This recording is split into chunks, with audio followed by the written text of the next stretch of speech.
Hur är det trivt? Jag tycker att det är jättetrevligt. Det är fantastiskt. Okej. Första gången på Island. Okej. Din menu, tänker du bakom den? Vad är tanken bakom den?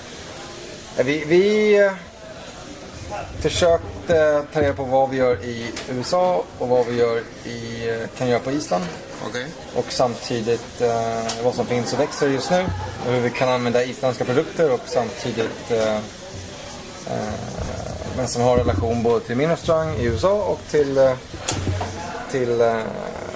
restaurangen här. Och hur trivs du?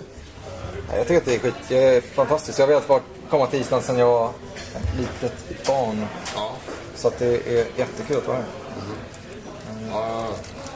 Kvaliteten på ingredienserna? Nej, det är ju fantastiskt. Ja. Så både torsk och lamm och även grönsaker och örter. Ja, vad kan säkert köra igång med och arbeta med? Vad sa du? Vad kan säkert arbeta med? Säkra att arbeta med. Ja. Nej, absolut. Det är jättefina produkter. Ja. Så att... Ja. Men lycka till och kul att ha det här.